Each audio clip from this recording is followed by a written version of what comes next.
Li, abre teu microfone. Aí, Boa noite. boa noite a todos.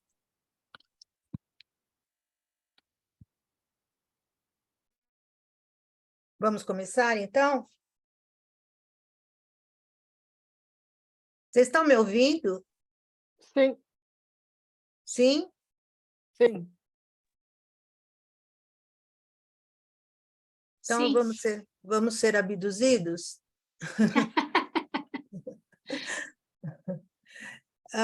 Primeiro, eu preciso explicar para vocês, né, por que que eu resolvi fazer esse tema.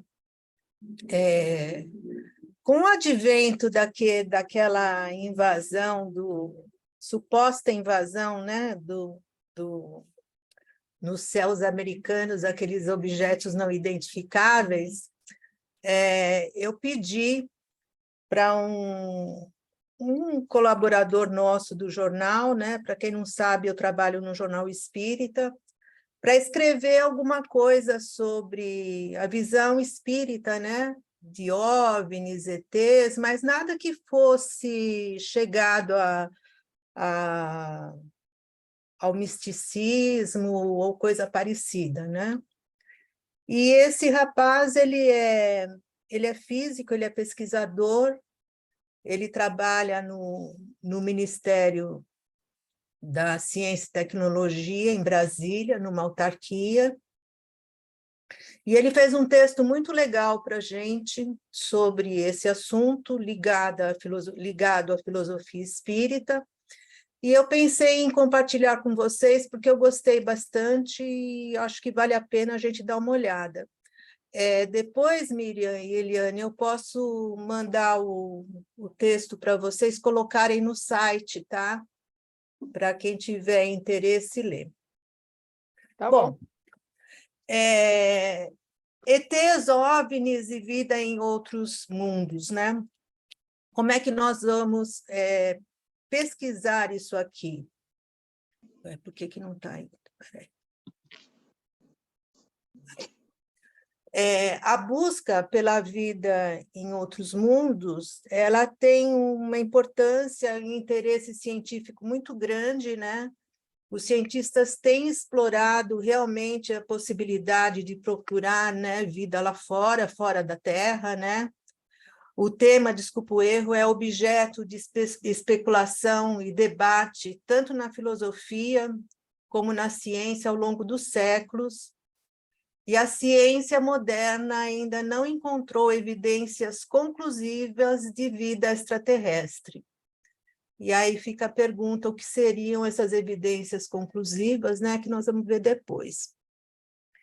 Então, nós vamos ver que esse assunto da busca por vida em outros mundos, ela vai desde a crença, né, em múltiplas civilizações, em civilizações que se perderam, até a visão de que a Terra é a única no universo e, por isso, ela é muito especial e a gente, como terráqueo, é mais especial ainda, né?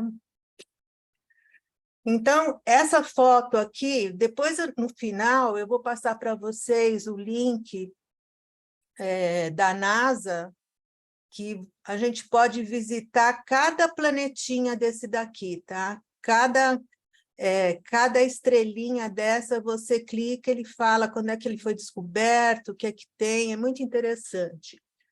Então, só para a gente ter uma ideia, né, onde nós estamos, né, em meio a tantos astros, aí é um número incomensurável, né, de astros, nós vamos ver depois também. E com base nas ideias gerais dos filósofos, eu fiz algumas inferências daqueles que nós já conhecemos, né? Então, por exemplo, para o Platão, que ele fala muito do mundo inteligível, né? Mas muita gente confunde, o mundo inteligível ele não se refere à vida em outros mundos, né? Mas a uma dimensão metafísica superior, transcendente, né, onde morariam as ideias, as formas, as essências eternas e imutáveis, né? Por que não seria a visão da gente de vida em outros mundos, o mundo inteligível do Platão, né? Porque vida em outros mundos, a gente supõe que exista uma vida enquanto existência, né? E o Platão se referia, no mundo inteligível, às essências. Também Agostinho, ele não abordou, eu fiz assim para a gente pegar 3 épocas bem características, né? Agostinho também não abordou a questão da vida em outros mundos, mas por ele ter essa filosofia nesse contexto teológico e religioso, né, a gente pode inferir alguma coisa sobre a vida nos outros mundos, porque para ele Deus criou o universo e todas as coisas com um propósito. E como ele achava que essa ordem, a ordem de Deus, né, pela sua perfeição, já estava estabelecida, poderia até se pensar em alguma existência de vida em outros mundos, que se poderia ser vista como uma possibilidade dentro do plano divino. Mas Agostinho, a gente sabe, foi na Idade Média, né, muito ligado à Igreja, onde ainda tinha a ideia de o céu e o inferno e em cima e embaixo, né? O céu para cima, o inferno para baixo. Descartes, ele abordou indiretamente a questão da vida em outros mundos numa obra que eu não conheço, não pesquisei, vou pesquisar ainda, que chama O Mundo. Mas ele não deu também resposta definitiva sobre o caso, mas o interessante na filosofia dele é que o universo seria composto por uma matéria. Espera aí que eu estou vendo vocês aqui, não estou conseguindo. E um vácuo. Como a matéria era uniformemente dispersa no universo, né, não havia nada para ter privilégio na Terra, porque essa matéria estaria em todos os lugares, né? E com essa matéria haveria a possibilidade de haver outros sistemas, né, outras formas de vida. Mas, para o Descartes, a vida inteligente era somente na Terra, porque a capacidade de pensar e ter uma alma racional era dos seres humanos terrenos, né? Era a única para os seres humanos e não poderia ser compartilhada por outras criaturas. Aí, outro filósofo importante que a gente pode pensar é o Aristóteles sobre o cosmos, né? Ele tinha uma visão específica, né? E essa visão, que era uma visão geocêntrica, né? A Terra no centro do universo, ele teve uma influência na história do pensamento filosófico e científico por muitos séculos, né? Depois, mais para frente, nós vamos ver que essa visão vai ser derrubada, né? O universo era composto por 2 regiões distintas, a região terrestre e a região celeste. Mas essa região celeste, para Aristóteles, não era uma região de espíritos, né? Era uma região dos corpos celestes, né? Do Sol, da Lua, das estrelas, né? E eles também seriam feitos de uma matéria diferente da matéria da região terrestre. Seria uma matéria mais sutil, né? Que ele chamou de éter ou quintessência, e essa matéria, nesse mundo celeste, permitia que esses mundos fossem eternos e imutáveis, e eles moviam-se em órbitas perfeitas e circulares ao redor da Terra.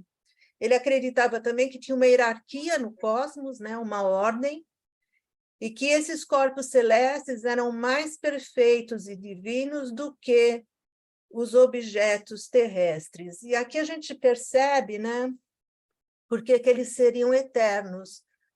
Porque na região terrestre, essa matéria estaria em mudança, né? Aquela história da geração, da corrupção, composta pelos elementos terra, água, ar e fogo, né? O que não seria os elementos das regiões celestes. Gente, vocês podem me interromper, se vocês quiserem comentar alguma coisa, tá? Só que eu vejo. Aí vocês levantam a mão que a gente fala. Se eu não ver, vocês abrem o microfone e me chamam. Bom, esse material todo do Aristóteles, né, essa visão geocêntrica que a gente tinha no mundo, que a Terra era o centro do universo, ela vai mudar com os avanços da ciência, né, onde vai existir uma nova compreensão do universo em função até mesmo da descoberta do telescópio, né? Então, tem o Copérnico, né, que ele já defendeu o modelo heliocêntrico do sistema solar, onde o Sol estava no centro do sistema e a Terra e os outros planetas giravam ao redor do Sol. Isso já foi um desafio, uma coisa que mudou bastante a visão de mundo, porque havia a crença de que a Terra ocupava uma posição especial no universo, né? E aí, de repente, a Terra virou mais uma que girava em torno do Sol. Aí depois veio o Galileu Galilei, né? E aprimorou o telescópio e teve outras descobertas revolucionárias, né? Como as fases de Vênus, os anéis de Júpiter, as manchas solares, né? E as evidências de que os corpos celestes não... Espera só um pouquinho, deixa eu baixar aqui. Não orbitavam a Terra, mas sim o Sol, né? Ele foi o primeiro a defender a abordagem de um método científico baseado na observação e na experimentação, porque aí ele já tinha o telescópio para ver, né? E era uma maneira dele investigar e entender o universo e não ficar só em cogitações, né? Depois veio o Kepler, eu não sei se Kepler é com 2 P's, me perdoem. E ele tem as 3 leis, né? Onde uma é a órbita elíptica dos planetas, outra a velocidade variável dos planetas em suas órbitas, e a outra é a relação do período entre o planeta e o tempo que ele gira, né? Depende da distância que ele tem com o Sol. Eram leis matemáticas que permitiram uma descrição precisa, né, do movimento planetário e uma base sólida para a compreensão da mecânica celeste. Percebam que, com o advento dos instrumentos, né, para se experimentar esses novos dados, já começa daí a importância da ciência, né, no sentido de se observar para poder chegar a alguma teoria, alguma coisa, né? Não existiria teoria sem a observação. Bom, e aí a gente tem, dentro da filosofia, algumas perspectivas, né, diferentes em relação a essa vida fora da Terra, né? O Epicuro foi um dos primeiros, né? Ele achava que o universo era infinito, que tinha inúmeras civilizações extraterrestres habitando diferentes planetas, e que não era possível ter um tamanho desse de universo, né? E que a Terra fosse o único lugar habitado. É legal a gente perceber aqui que tudo isso já foi acontecendo antes da vinda do Espiritismo, né? Antes da vinda de Kardec, então, quer dizer, sem nenhuma manifestação mediúnica, nada. Pelo menos que a gente sabe, né? O Leibniz, ele achava que o mundo era múltiplo, né? Porque ele tinha uma infinidade de possibilidades, e cada um seria a única história das mônadas, né? os mundos seriam a mesma coisa. E o Giordano Bruno defendia que a Terra não era especial, mas que existiam inúmeros planetas habitados por seres inteligentes. E essa visão, como a gente viu anteriormente, desafiou, né, a Igreja, tanto é que ele foi preso, executado, né, porque ele não quis dizer que ele estava errado. Ele confirmou o que ele defendia até o final. Esse paradoxo de Fermi, eu não sei se é Fermi ou Fermi, porque ele é um italiano, né? Acho que é Enrico Fermi, né? No século XX, nós vamos ver mais para frente detalhadamente.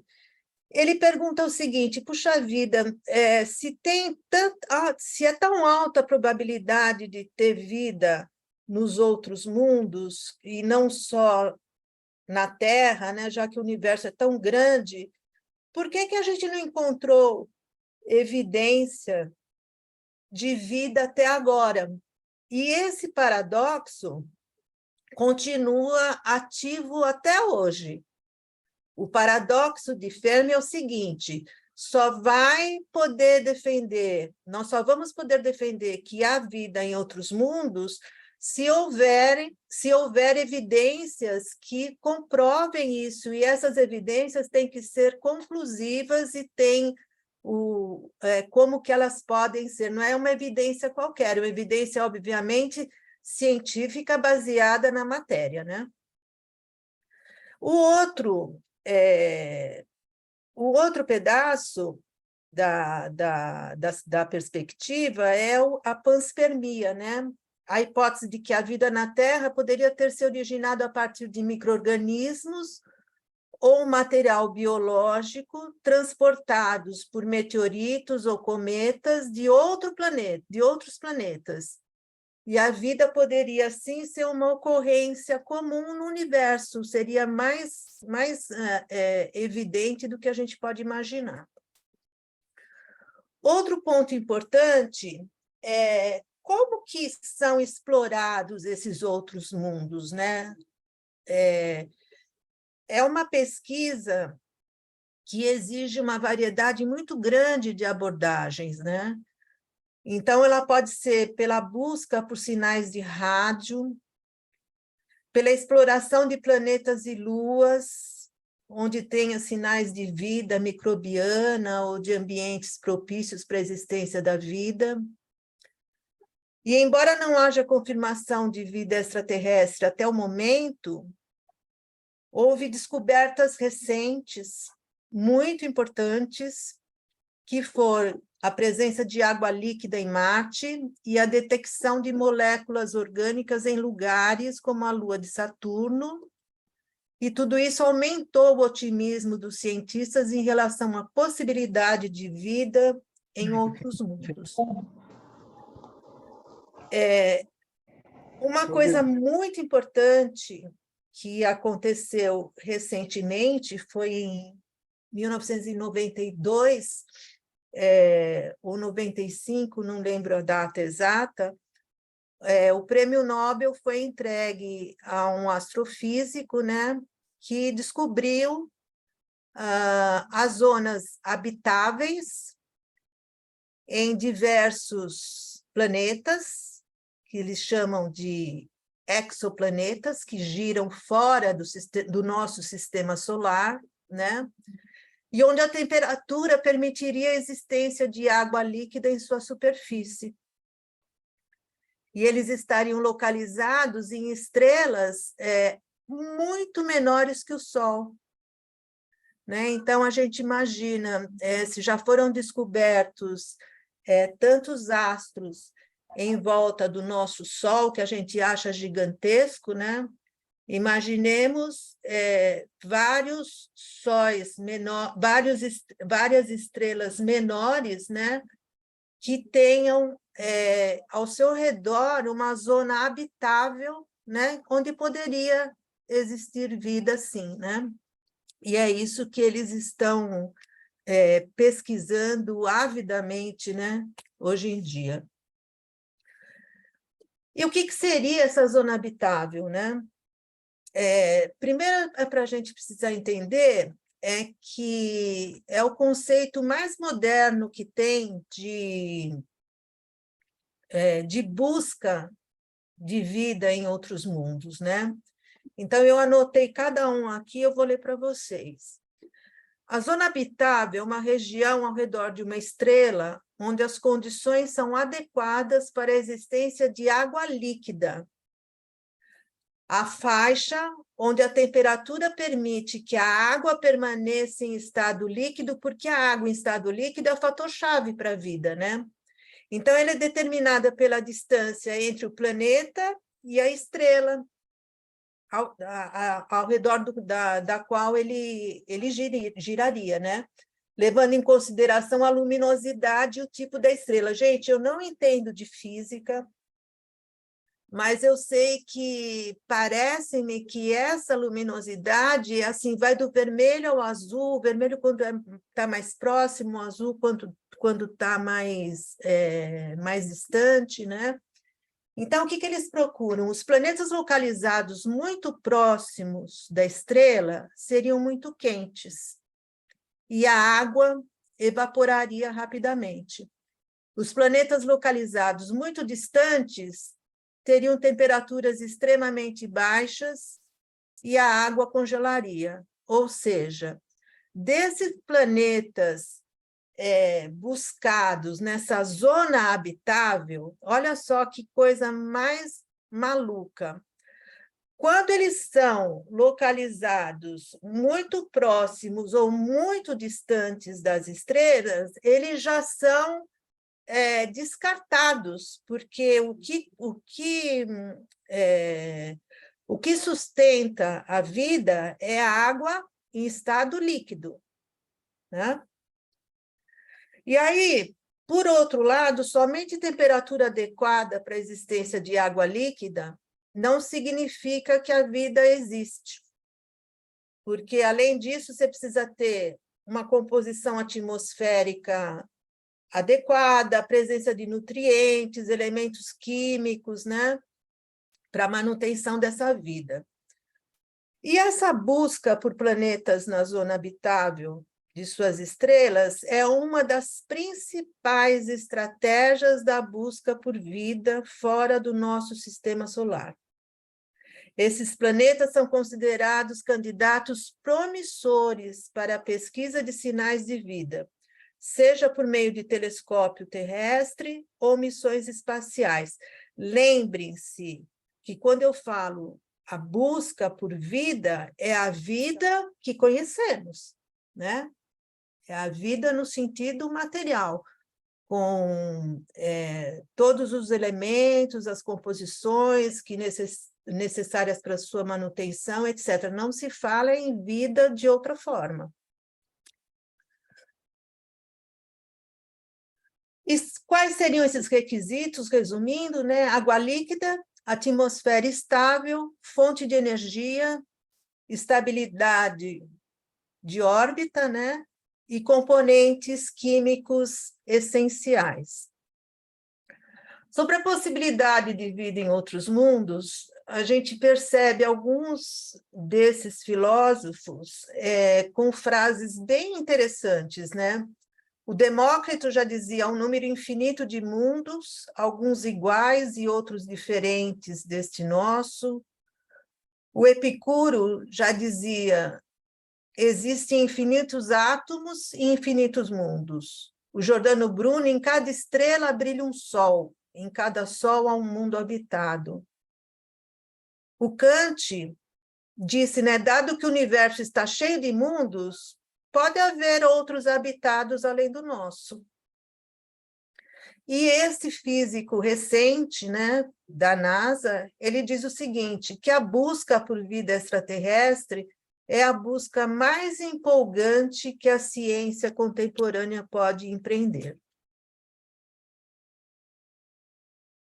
Só que nós sabemos, agora começa, né, que a ciência tem suas limitações. E por que a ciência tem essas limitações para poder encontrar vida em outros mundos, né? Ela tem um método poderoso, né, para investigar e compreender o mundo natural, físico, material, eu diria, né? Mas há questões que estão além disso, né? E que ainda não foram completamente compreendidas, que ela não consegue abarcar. A ciência é baseada na investigação empírica e na análise objetiva dos fenômenos naturais. Ela busca explicações que possam ser testadas, comprovadas, reproduzidas, né?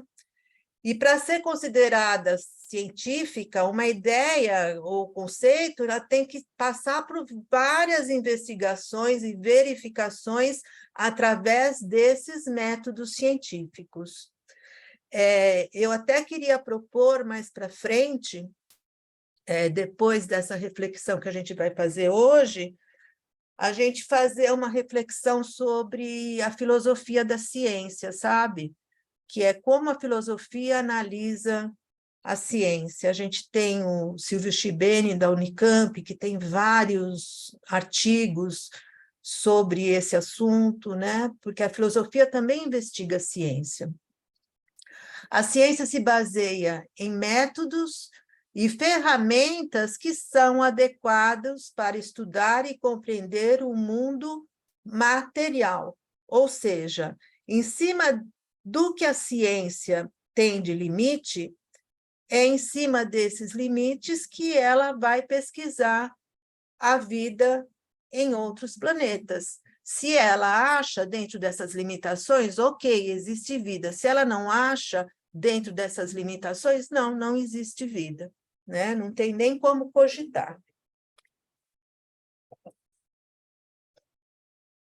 E aí, vamos entender o que eu falei anteriormente sobre esse paradoxo do Fermi, né? O Fermi é um físico italiano, né? Um astrônomo, e ele desafiou uma vez em um desses encontros de cientistas, onde cada um tinha um posicionamento, embora não pudessem comprovar ou não, mas é difícil, né, gente? A gente vê esse universo tão lindo sendo descoberto e a gente se imaginar sozinhos, né?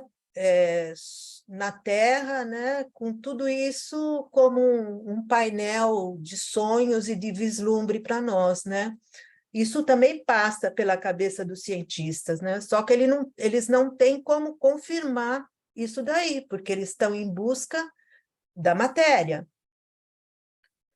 E o Fermi ele perguntou se há uma alta probabilidade de vida extraterrestre existir em nossa galáxia, por que ainda não encontramos evidências concretas disso?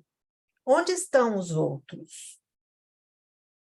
Então, a busca hoje é de evidência concreta.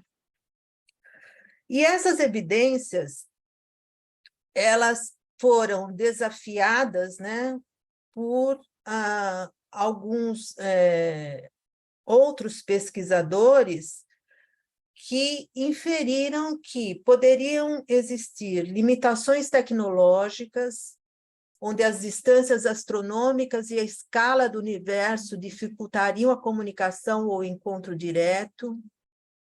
As civilizações extraterrestres podem existir, mas podem estar além de nosso alcance atual de detecção, seja por estarem em estágios de desenvolvimento diferentes ou por usarem tecnologias que não somos capazes de detectar. Possibilidade de que a vida inteligente seja rara, é o contrário, né? Ou que a evolução de civilizações avançadas seja difícil e instável, ou seja, essa vida inteligente não teria aparecido ainda, porque ainda estaria se formando, né? Fatores como eventos catastróficos, autodestruição, limitações ambientais, ou simplesmente a falta de motivação para a exploração espacial, também poderiam contribuir para aparente ausência de contato.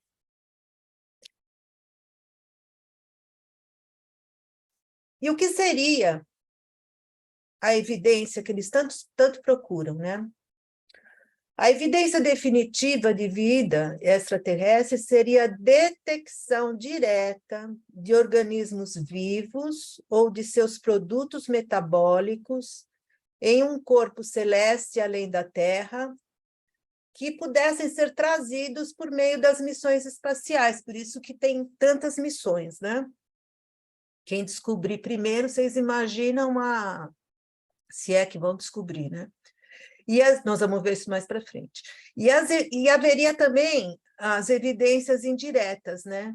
Que seria a detecção de moléculas orgânicas, né? Como os aminoácidos. Eles estão falando agora das bioassinaturas. O que seriam essas bioassinaturas, né? Seriam tipo marcas, né? Os traços químicos ou físicos, né? Distintivos associados a uma atividade biológica que pudessem ser encontrados em outros lugares, né? Através de marcas, de fragmentos encontrados que pudessem supor que ali tivesse tido alguma vida ou coisa parecida. Análise de atmosferas de exoplanetas em busca de gases que são considerados produtos metabólicos de organismos vivos, como oxigênio e metano. Bom, nisso aqui nós vamos ver o seguinte, que nós vamos ter a visão espiritualista, né?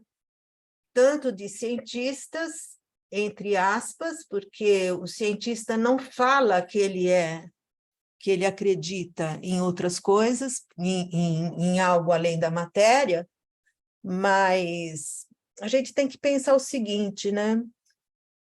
Somos todos seres humanos com os mesmos desejos, com os desejos parecidos, as mesmas dores parecidas, né? Os desafios, e também os sonhos, as dúvidas, né? E passa pela cabeça deles, obviamente, quando você vê o nascimento de uma estrela ou coisa parecida, onde é que eu estou mesmo, onde é que eu me situo, e será que porque a ciência não prova, isso não existe? Para o espiritualista, ele vai dizer que há um mundo espiritual além do mundo físico, e existe uma forma de vida não material. A vida não se limite apenas à existência física, mas transcende para uma dimensão metafísica. Então, aqui a gente vai vendo, desde já, a diferença da filosofia espírita, né? Porque na filosofia espírita, a gente sabe que essa vida existe, né? Em uma forma material, sim, mas numa matéria diferente, em outro estado, né, ou condição que nós não conhecemos, ou não sabemos até então, né?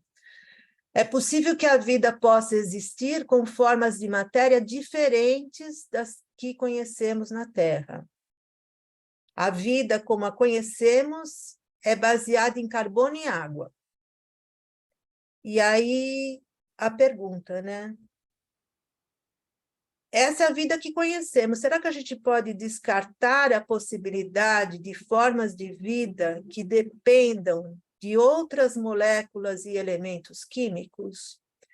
Então, nós vamos percebendo que essa busca de vida em outros mundos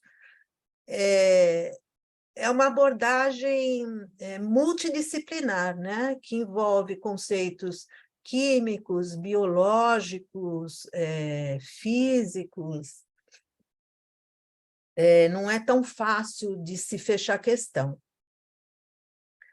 E aqui eu trouxe alguns espiritualistas, né? E o que eles pensavam. O Plotino, né? Esqueci de fechar o parênteses aí. Existência de um princípio supremo, ou transcendente, do qual todas as coisas emanam.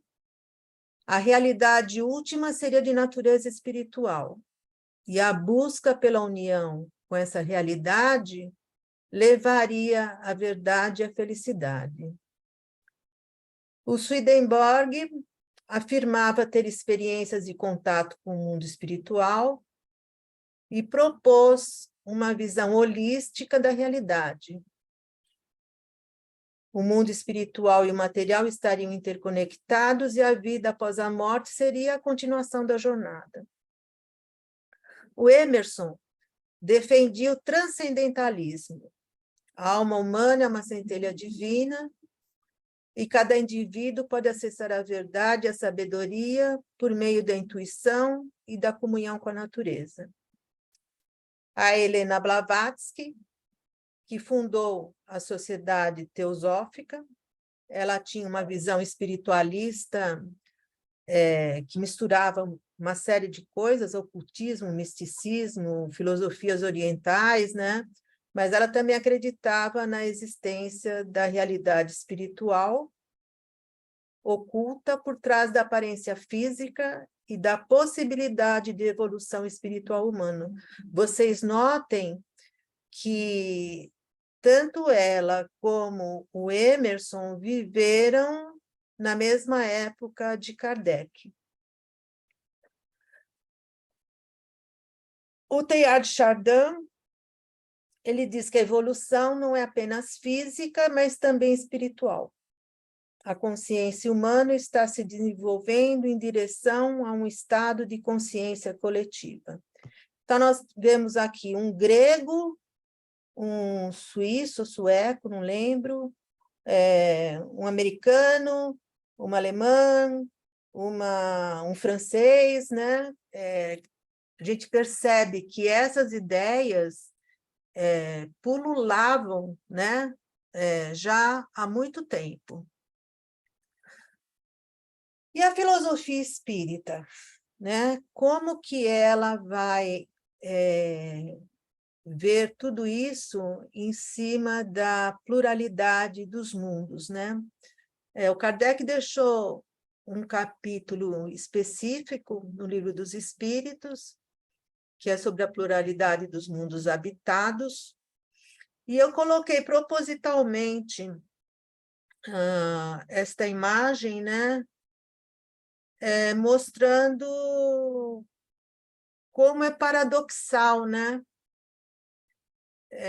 O que a filosofia espírita defende desses mundos habitados, no sentido de nós termos uma cosmossociologia, de termos essa fraternidade entre os mundos, de que todos os mundos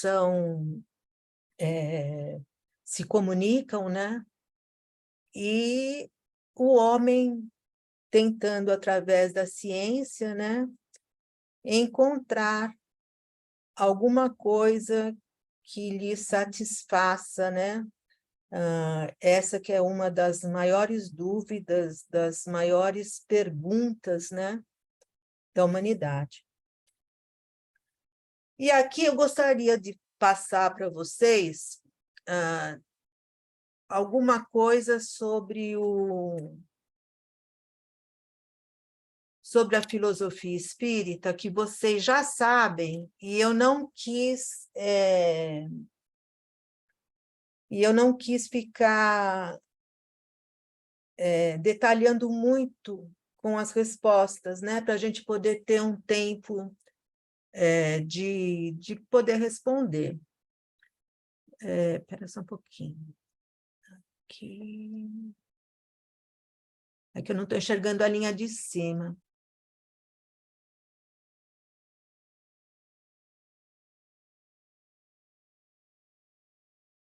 Quer que leia a linha de cima? Tá comigo?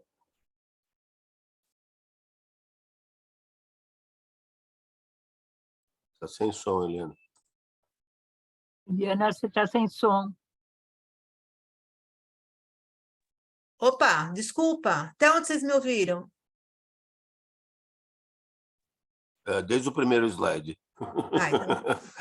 Não brinca, não. Para com isso. Desde a hora que você queria ver a linha de cima. Para com isso, não. Não me desanime. os espíritos, isso são coisas que a gente vai ver agora na filosofia espírita, que vai responder a essas perguntas, né? A essas dúvidas que esses astrônomos buscam, né? E a gente vê que esse edifício formado por esses ensinamentos dos espíritos é algo realmente muito importante e muito sedimentado, né? Na razão, no experimento, no método de Kardec, de ter partido da experiência para a teoria. Então, vamos ver. Os espíritos desafiam o conceito de zona habitável. Qual que era o conceito de zona habitável? Ter água líquida, ter energia, porque eles já indicam fontes inimagináveis de energia e de condições em outros, dependendo do mundo. A universalidade do elemento espiritual e seu princípio evolutivo é outro ponto, porque se a gente pensar filosoficamente no elemento espiritual, ele tem que ser universal. Então, ele vai existir nessa universalidade, por ser essência, em qualquer lugar. Se ele existe em qualquer lugar e em qualquer tempo, ele vai ter o seu princípio evolutivo em qualquer lugar e em qualquer tempo. Vai obedecer às mesmas regras, né? E o reflexo disso é a escala espírita, né? Que a gente sabe que tem aquelas divisões, né? De acordo com a moralidade, com o desenvolvimento do progresso espiritual. As mesmas leis que regem a evolução na Terra regulam a evolução em outros mundos. Embora haja diferenças básicas, né, de densidade, a gente sabe que o espírito se adapta fluidicamente a cada orbe, né, mas são as mesmas leis, porque as leis são eternas e imutáveis. A forma e a organização física dos seres em outros planetas não deve ser muito diferente dos da Terra, porque informam os espíritos que o perispírito tem a forma humana, né? Então, quer dizer, pode ser um humano mais bonitinho, mais feinho, né?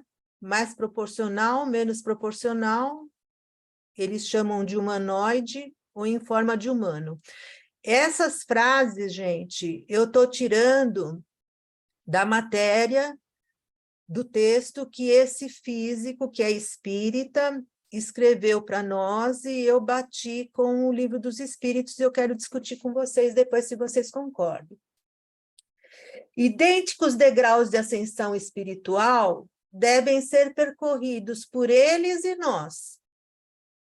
Né? Se a gente fala que o progresso não dá saltos, ele não pode dar salto num lugar e no outro não. As mesmas regras de comunicação mediúnica são válidas.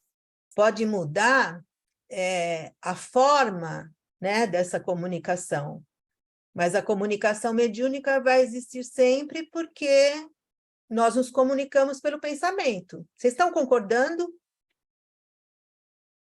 Está todo mundo quietinho? A escala espírita tem reflexos na escala dos mundos. E aqui é que mora o grande segredo do paradoxo de Fermi, né? Os diversos planetas são mais ou menos avançados conforme o grau maior ou menor de evolução dos espíritos que nele habitam. A escala de progressão explica o paradoxo de Fermi, que contrapõe a alta probabilidade de vida extraterrestre com a aparente inexistência de provas materiais que possam se apresentar, né? À medida que progride, não só os mundos se tornam menos materiais, mas seus interesses convergem para o desenvolvimento integral de seus habitantes. Não há por que se temer, portanto, uma invasão alienígena material, porque seres avançados vivem uma realidade espiritual muito acima das mesquinharias dos interesses terrenos. Por outro lado, os atrasados não têm condições de se comunicar ou vir até aqui.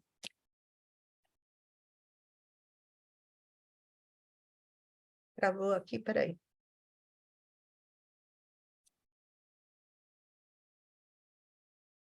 O computador travou, peraí.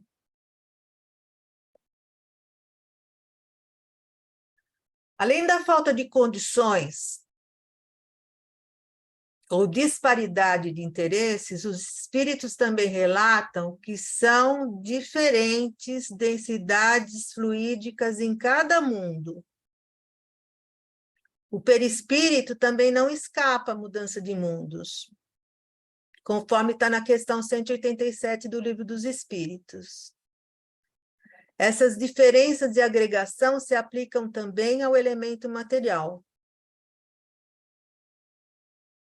Por conceitos físicos, que ainda não temos condições de desenvolver, o Livro dos Espíritos mesmo declara que os corpos em outros mundos são mais ou menos materiais, conforme o grau de pureza a que chegaram os espíritos. Como o princípio material se verifica, provavelmente, no mesmo estado em cada mundo, podemos inferir a existência de vida em outros planetas em formas inacessíveis aos sentidos humanos. Encontrar vida em outros planetas é uma atividade muito mais difícil pelos meios científicos convencionais, sempre submetidos às limitações dos nossos sentidos ordinários. Na posição em que nos encontramos, é difícil conhecer mais detalhes sobre outros mundos, em que pese a curva ascendente das novas descobertas de exoplanetas. Essa dificuldade se aplica às revelações dos espíritos.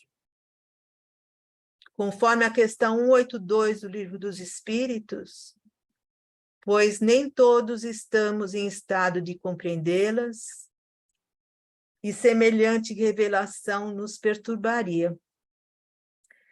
Esse é o rapaz, tá? Ele é espírita, ele é criador daquela Era do Espírito, sabe? Aquele site grande que a gente tem. Podemos estar certos de que outros mundos nos esperam com possibilidades quase infinitas de existência. Dentre eles permanece a Terra como um planeta subdesenvolvido, não obstante pleno de oportunidades, e já algo distante dos mais atrasados. Conclusão. A ciência está em constante evolução e deverá revisar suas teorias e paradigmas à medida que novas evidências e descobertas surgirem.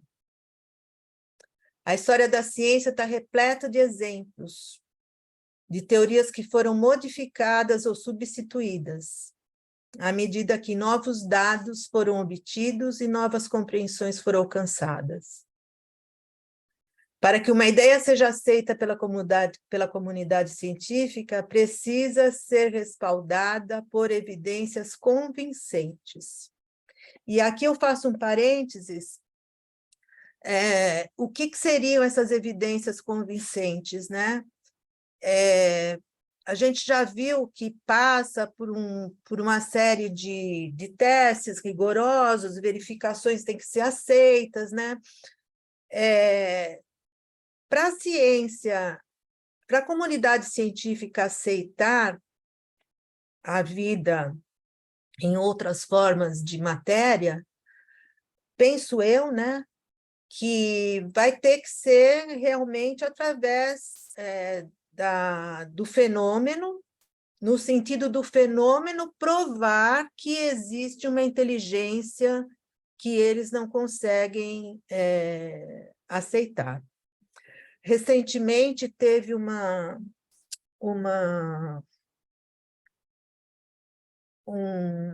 meu Deus, uma prova. Um magnata americano fez um concurso sobre quem poderia convencê-lo de que existiria vida após a morte.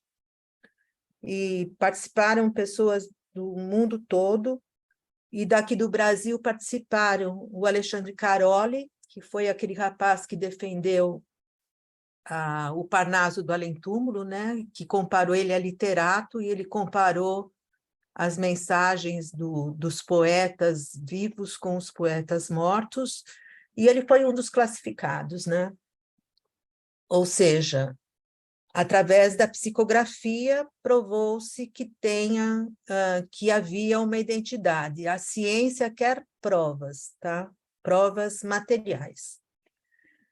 Existem diferentes perspectivas filosóficas e espirituais que sugerem a possibilidade de que exista algo além da matéria, como o mundo espiritual, a consciência não localizada ou outras formas de existência não material. Mas essas questões transcendem o âmbito da ciência e estão mais relacionadas a domínios filosóficos, espirituais e metafísicos. A filosofia aqui, né, ocupa o seu lugar de pódio, diria, né, porque é justamente a disciplina que busca compreender e questionar os aspectos fundamentais da existência humana e do mundo em que vivemos. São 4.056 sistemas solares já descobertos. Eu peguei esses dados hoje à tarde no site da NASA. Aqui estão os links, né? 10.000 estão na fila para serem considerados planetas. Já foram descobertos, mas estão ainda na fila porque precisam passar por aquelas características que a gente viu anteriormente. E nós temos 854 sistemas planetários. Eu vou dar uma entrada aqui, só rapidinho, para vocês verem uma coisa.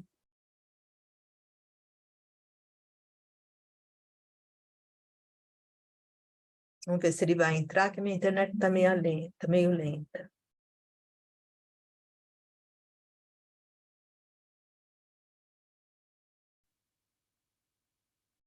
Olha, esse é o site da NASA, tá? Todos esses pontinhos aqui, ó, são pontos de mundos descobertos. Esses mundos... Eu não estou vendo, não está aparecendo. Não está? Não, você tem que entrar e compartilhar de novo.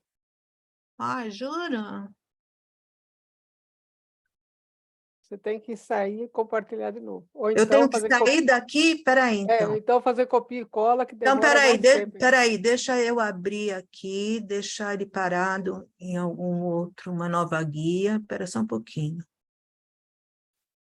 Porque é muito interessante isso. Peraí, eu vou fechar aqui, tá? Parar. Vamos ver se eu consigo agora de novo. Agora você entra compartilhar e compartilha a tela do YouTube. Vê se dá certo. Tá. Se é que está no YouTube, não sei onde é que está. Não, não está nova guia. Mas Peraí. compartilha o site. Guia. Vamos ver se eu consigo. Aqui. Amplia ele, apareceu lá, agora você tem que ampliar. Apareceu? Sim.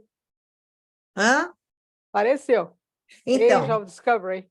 isso, ó, vocês estão vendo? todos aqui eles fizeram uma timeline da história da descoberta desses mundos, tá? Cada pontinho desse é uma descoberta que eles já cadastraram, que eles estão falando que representa, né, 30 anos de trabalho, né? E eles passaram dos 5.000, a marca dos 5.000 planetas, né? E é muito interessante que quando a gente vai aqui no explorar, a gente se sente muito pequenininho. Dá para ver? Sim, dá para ver. Então, todos esses, todas essas, quando a gente vai explorar esses exoplanetas, a gente vai em cada um deles. Eu achei muito interessante. E eles mostram quando foram descobertos, que tipo de elemento eles têm, né? Ó, por exemplo, quer ver? Ó, está vendo aqui? Ó? Então, se a gente clicar num desses, ó, tá vendo? Ó? Aí você dá o zoom para ver onde é que está. É fantástico. E a gente vai vendo assim que talvez com essas zonas habitáveis, pode ser que eles realmente consigam ter a evidência, né, de que tem alguma coisa parecida com essa faixa da Terra, né?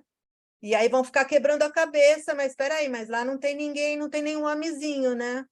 Mas tem o mesmo material. Então, eles estão procurando e a gente vai percebendo que as pesquisas estão avançando e o paradigma materialista ele vai se esgotando, né?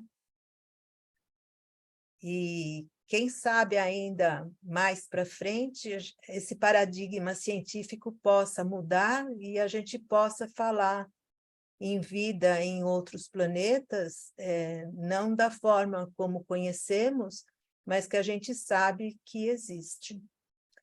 Então, era isso que eu queria passar. Se alguém quiser fazer alguma pergunta que não seja de física, porque eu não entendo de física, se alguém souber física e puder me ajudar, também eu agradeço, mas eu tentei justamente colocar um panorama geral, né, sobre o que está se pesquisando, né, essas evidências que acontecem, às vezes, nos céus de OVNIs, de supostos OVNIs, que depois não eram OVNIs, eram balões, etc., e tal, e que viram a cabeça da humanidade, que viram notícias, né?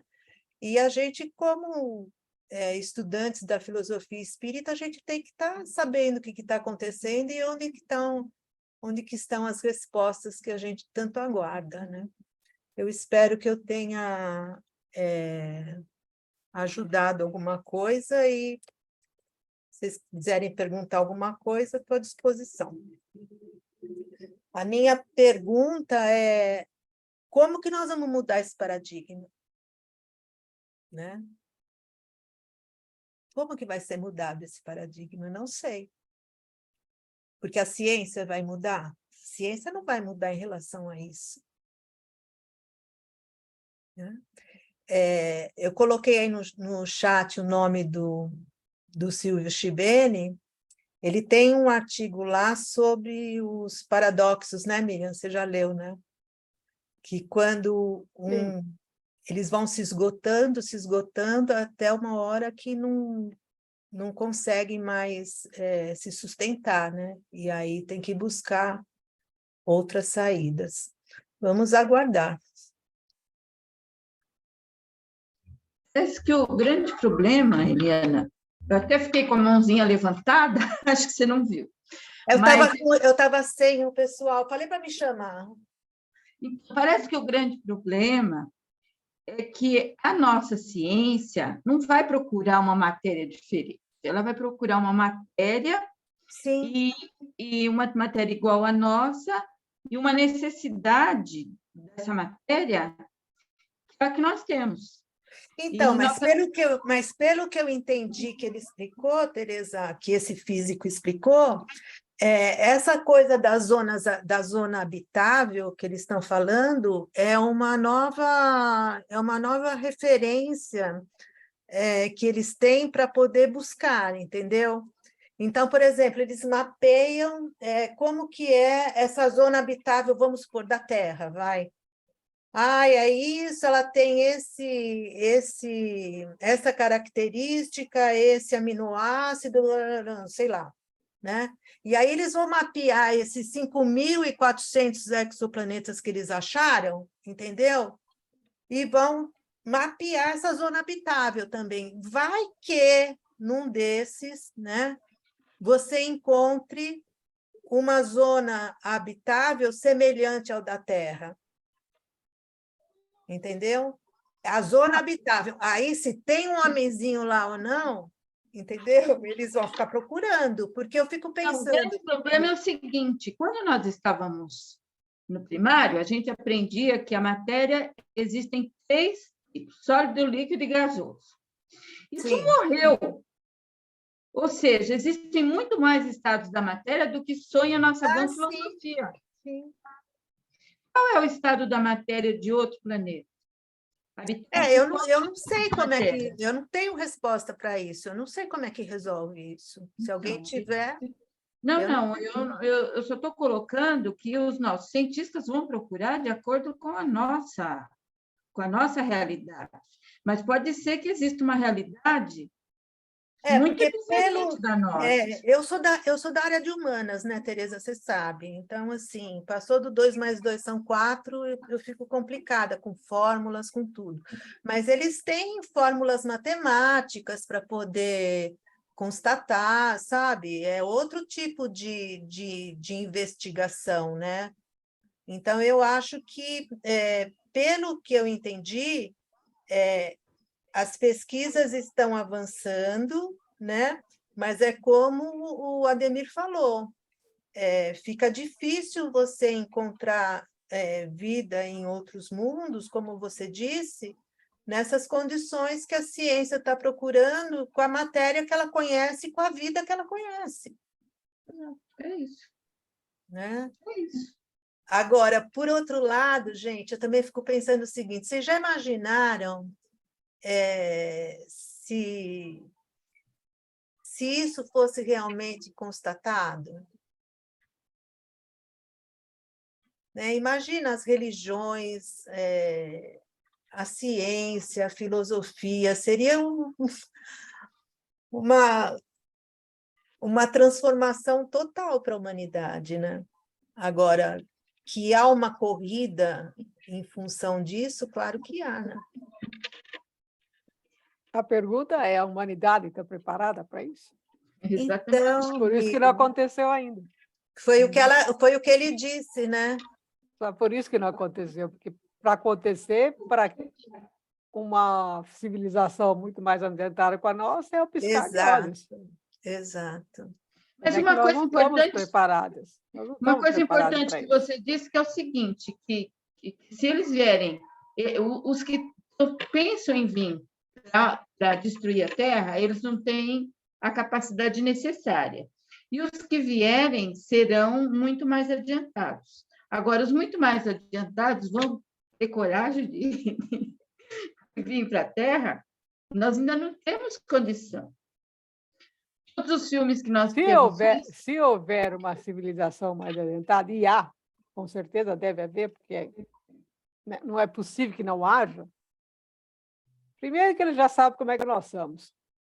Já sabem que povo que é, o nível de moralidade que nós temos. Ele falou: o pessoal precisa crescer um pouco mais para a gente poder entrar em contato, porque senão não vai dar certo. É mais fácil o terráqueo querer atacar uma civilização adiantada do que o contrário. Sim, Muito também. mais fácil. Então, eles não podem se apresentar aqui e vai acontecer uma catástrofe dessa, porque eles vão ter que tomar uma medida séria contra nós. Então, é melhor esperar. tem cientista defendendo que eles estão se escondendo. Eu já Mas estou é que a gente fica, né? escondendo. O que eu digo é o seguinte: eles ainda não têm condições de aparecer, porque a gente não tem condições de recebê-los, né? Tem. É por isso mesmo. Mas se a ciência já avançou, Tereza, em relação às 3 formas, né, em que a matéria se apresentava, agora nós já conhecemos uma diversidade, por que que isso não vai continuar ocorrendo para que possa haver uma sintonia e uma conexão? Sim, Ele é bem falou, possível. lá de cima para Bem o possível. telefone que toca de lá para cá, né? É mais ou menos essa situação, né? Se nós já evoluímos na avaliação da diversidade das formas como a matéria se apresenta, por que que não vai ocorrer essa evolução? Claro que né?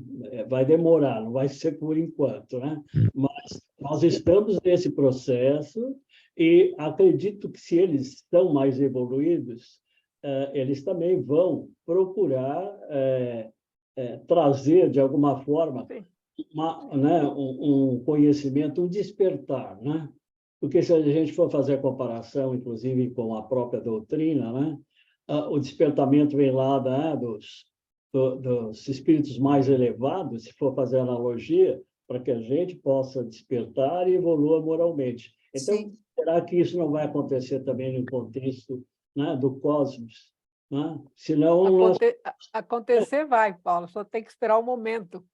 Não, é claro, é isso que eu estou falando. Mas O raio do momento que vai demorar, entendeu? vai demorar, não, isso aí não há dúvida nenhuma, mas existe esta viabilidade, essa é a Sim, questão. ela é possível, Que a totalmente Ana possível. colocou, né? Que a Eliana, aliás, colocou, né? Existe essa viabilidade? Sim. Eu até, enquanto eu estava falando, eu falei, nossa, eu acho que o meu conhecimento foi abduzido e não devolveram. Porque, diante de tanta informação, eu realmente estou me sentindo, viva Sócrates! Viva Sócrates! Porque realmente é assim que a gente está se sentindo, né? Mais ou menos por aí. Mas que essa viabilidade, até no processo de evolução, senão eu não vou acreditar mais na evolução, se não houver essa viabilidade. Né? Por quê? Então, a evolução vai chegar a um certo ponto, acabou. Não, daí ninguém passa. Não, porque É esse o ponto. é verdade. Gabriel está querendo falar? Oi, tudo bem? Diga. Eu gostei muito do conteúdo, viu? Muito legal, gostei mesmo. Olha, mais ou menos no final dos anos 80, começo dos anos 90, um amigo meu de colégio falou que o irmão dele era jornalista e foi contratado para estudar durante 6 meses e fazer uma edição especial no Estadão, né, sobre ETs na Terra e vida extraterrestre. Ele foi lá, visitou aquela cidade do caso Roswell, foi para a Europa, visitou bases militares. Bom, conclusão depois de 1 ano e meio de estudo: nada de evidência, tudo fabricado, tudo da imaginação humana. Essa é a conclusão dele. Tanto é que até eu conversar com ele, né, com o irmão dele, eu tinha aquela visão de leitor de gibi, né? Acreditava que tinha ETs, ou de filmes de Hollywood, né, que um dia viria para a Terra. Depois que eu conversei com ele, eu comecei a raciocinar de forma diferente, né? Mas depois da sua aula aí, eu percebi o seguinte: nós somos aqui, nós cientistas, os terráqueos, nós somos os gostosões, viu? Porque, se uma sociedade civilizada, mais avançada que a nossa, não está nem a fim de vir, não vai perder tempo, e uma Sim. sociedade menos avançada não tem condições de vir, e nós ainda estamos querendo ir, É verdade. nós somos realmente curiosos, nós somos realmente incitadores de conhecimento, nós vamos sempre atrás, né? Interessante É a nossa curiosidade no mundo da astronomia, né? E dos mundos de vidas extraterrestres, né? Mas, assim, eu acho que os cientistas realmente estão muito amarrados à ideia de vida de vida ou humana ou vida biológica, sabe? Eu acho que pode Sim. haver uma vida totalmente diferente da nossa por aí. Não Né? sei, será que pode? Eu não sei. É. Entendeu? É que... isso que me intrigou muito quando ele fez o texto para nós. Eu vou passar para a Miriam, para ela colocar no site. Eu achei muito interessante, porque ele é espírita, né? É físico, é um pesquisador, e ele pontuou os postulados da doutrina espírita muito bem, né? Porque, veja bem, é o perispírito, é a forma humana, é a escala espírita e a escala dos mundos. Quer dizer, você liga tudo isso, põe tudo dentro de um pote só, você consegue entender. Mas a pergunta que fica é a seguinte: e vida como a nossa? É o que você falou, será que nós somos os únicos gostosões com esta vida desse jeito? Porque tantos planetas descobertos, né? E não Mas tem assim, nenhum ó, por exemplo, homenzinho de pé lá. a NASA outro dia falou que para chegar em Marte demora quase 2 meses. Mas isso para um aparelhinho, um aparelho grande, né, um foguete grande com vários estágios, para levar um aparelhinho lá. Imagina para levar uma nave espacial tipo filme, com 40 habitantes e tudo mais. Quer dizer, vai demorar 2, 3 anos. Eu fico imaginando o seguinte: como é que o homem tem tecnologia suficiente para saber se tem vida num planeta que está a bilhões e bilhões de distância do nosso sistema planetário? Você ouviu falar alguma coisa sobre isso? Nós temos equipamento para dizer que, olha, naquele ponto, naquela estrela, que está a bilhões e bilhões de anos daqui, desse sistema, tem vida? Temos equipamento para isso?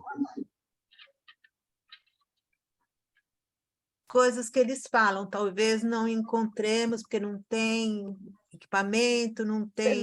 Se eles têm, como a Eliane mostrou nas fotos lá, se eles vão mapear esses planetas, se eles conseguem mapear o planeta, deve conseguir chegar a uma conclusão que tem. De alguma forma, se for uma vida igual a nossa, da mesma matéria, é possível. Se eles conseguem mapear o planeta... E tem outra coisa também que é interessante, vocês vão ler no texto depois. Por exemplo, a gente também não pode descartar a ideia de que a vida pode ter passado por lá, né? Os mundos não estão sempre em transformação também, né? A Terra não passou por transformação, e de repente você não tem vida agora, mas já teve antes, né? Então, sabe, são muitas coisas, mas aí pega o que dentro da filosofia espírita, né? A necessidade realmente da nossa transformação moral, né? Porque se a escala dos mundos depende da escala da moralidade dos espíritos, a gente precisa se esforçar para poder galgar um mundo melhor, né?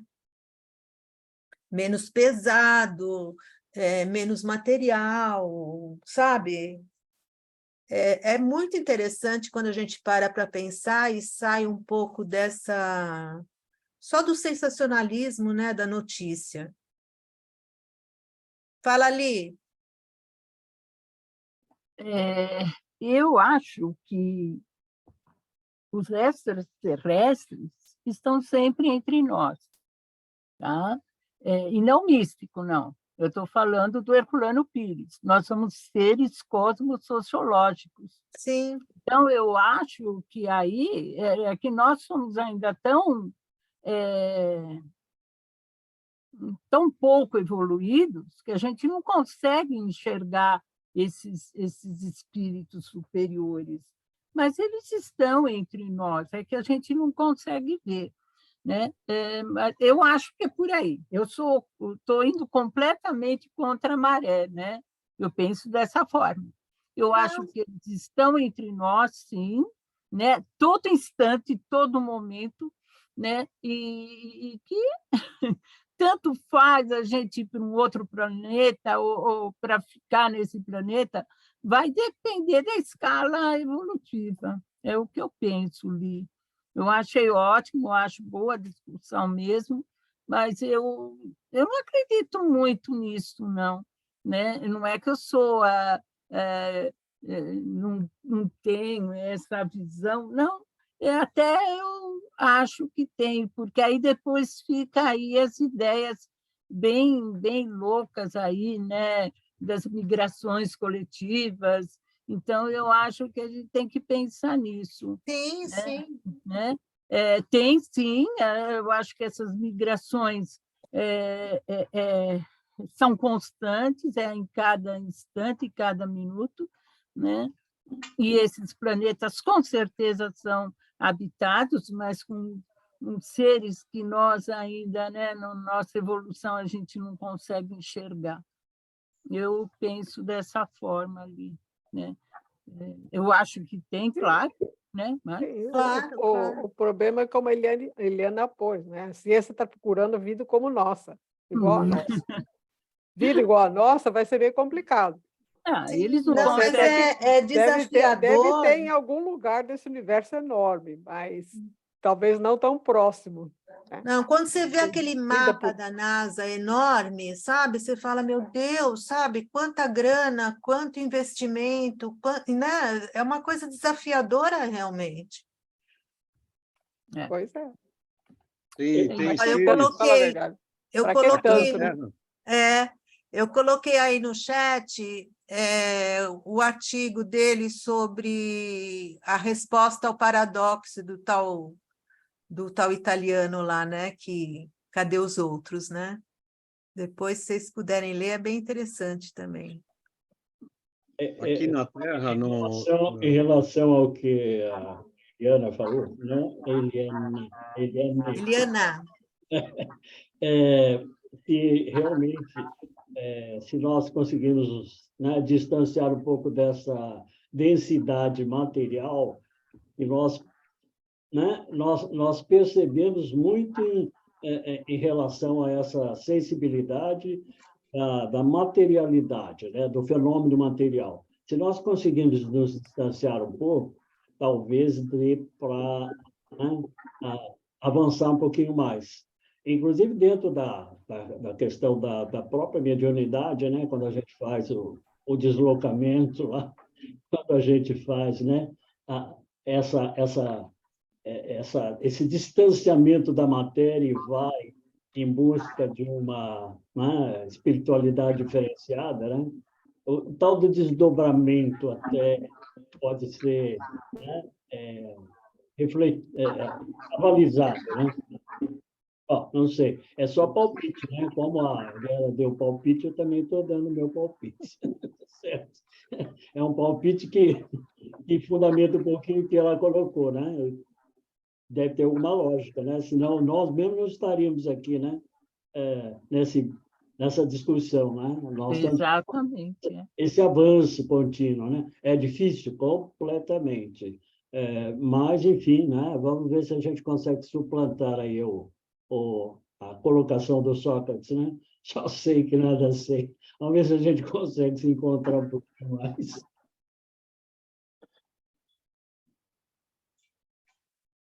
Reflexão é isso, né, gente? Olha, no planeta Terra tem ainda seres que o homem desconhece. Imagina no universo. Gabriel, é isso aí mesmo. A gente nem tem ideia, né? Não tem. Mais alguém?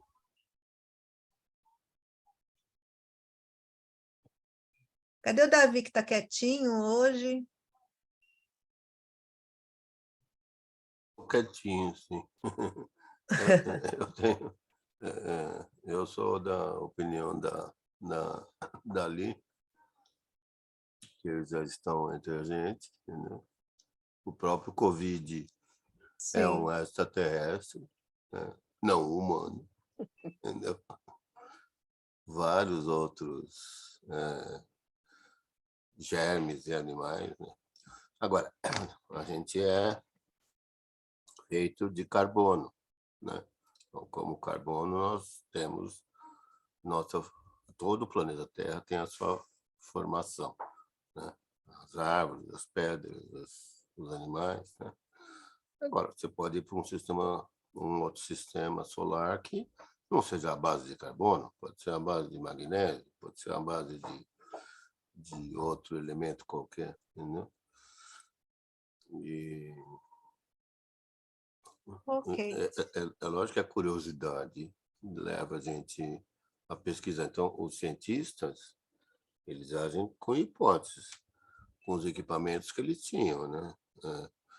Antigamente, o cara tinha uma lunetinha e via que tinha como era a Lua. Hoje, o cara tem um telescópio fora da Terra, né, que vê mais, né?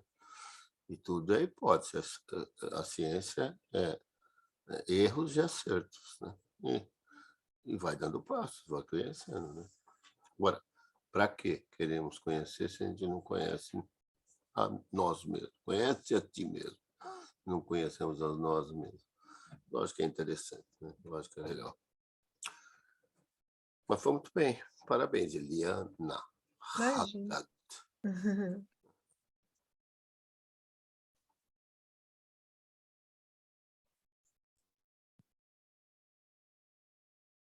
Tudo bem? Podemos encerrar, então? Boa noite, pessoal. Bom descanso a todos. Boa noite a todos. Boa semana. Boa noite. Tchau, tchau, gente. Boa noite. Tchau, Liana, obrigada.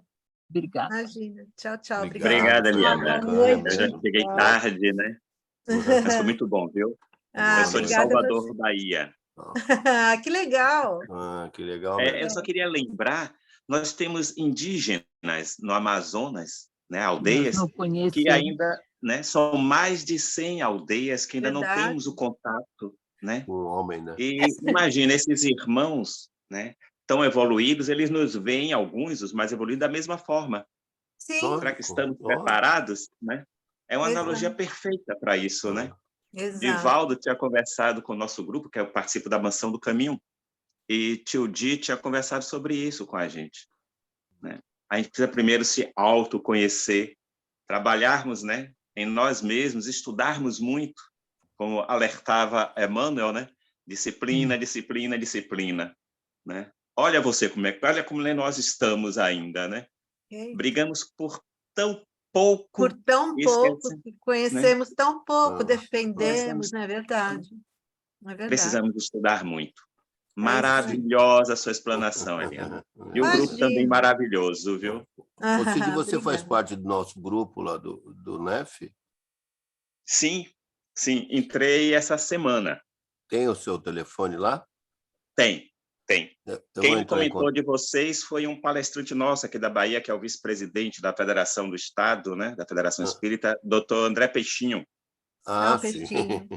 Peixinho é uma graça, adoro ele. Que bom. Nós estamos em um curso de autoconhecimento com ele, somos 25 pessoas das circunscricionais da FEB. Peixinho é ótimo. Peixinho é maravilhoso. Ele é fofo. Eu já entrevistei ele é muito legal. Ele é uma figura. Ele é. Mas foi um prazer estar com vocês. Né? Adorei. É nosso. Imagina, que bom. Acompanhando. Tá ótimo, que bom. Seja bem-vindo. Um beijo no coração de todos. Na paz de todos. Boa semana, bom feriado. Tchau. Tchau.